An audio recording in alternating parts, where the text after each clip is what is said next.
Akıl Bakdadı kanalında sizə haqq qərdək. Bağışlayan və mehriban Allahın adı ilə. Salam Sümeyyə bacının şirin, şəkər, gül balaları. Deyin görüm, yeni nağıla qulaq asmağa hazırsınız? O zaman başlayaq. Bu gecənin hekayəsi tək qalmış velosiped. Emin, mehriban və ağıllı bir oğlan idi. O 3-cü sinifdə oxuyurdu. Qərara almışdı ki, bu il çox yaxşı qiymətlər alsın. Hər gün dərslərini oxuyur, tapşırıqlarını diqqətlə yazır, hətta vaxtı olan kimi dostlarına da kömək edirdi.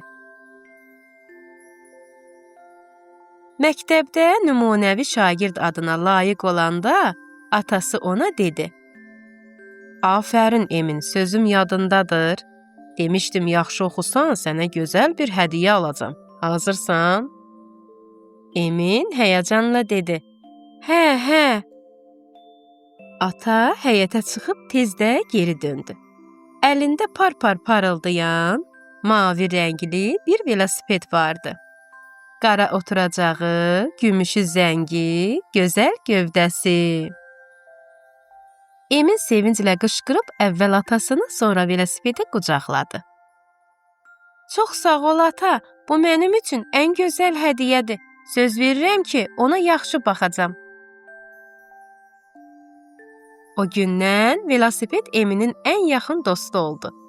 Hər gün dərsdən sonra sürür, dostları ilə yarışır, hoppanıb düşürdü. Bəzən futbol oynamaq üçün onu bir kənara qoyurdu. Amma həmişə yanında idi. Gecələr zəngini silir, təkərlərini təmizləyib parıldadır və pıçıldayırdı. "Sağ ol Mavi, bugün çox əyləndim." Amma zamanla Emin velosipedə qarşı diqqətsiz oldu. Bəzən həyətdə qoyub gedirdi, təmizləmirdi. Bir gün zəngi işləmədi. O isə dedi: "Eybi yox, sabah düzəldərəm."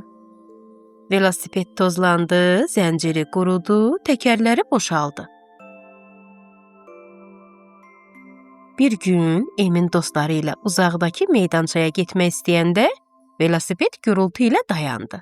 Zənciri düşdü və Emin yerə yıxıldı. Dostları ona qalxmağa kömək edib dedi: "Emin, sən bu velosipedə yaxşı baxmamısan? Zənciri quruyub, çirklənib, axı bu cür sürmək təhlükəlidir." Emin başını aşağı saldı. "Haqlısınız. Bəzən yorğun olurdum, bəzən isə unudurdum." Bu zaman atası gəlib sakitcə dedi: "Oğlum, deyəsən velosiped səndən inciyib. Axı sən ona yaxşı dost olacağına söz vermişdin." Eminin gözləri doldu. "Düz deyirsən ata, kömək edərsən düzəldim." Ata gülümsədi. "Bunu anlamısansa, artıq böyük addım atmısan. Gəl düzəldək." O gecə Emin və atası zənciri yağladılar. Təkərlərə hava vurdular, zəngi düzəltdilər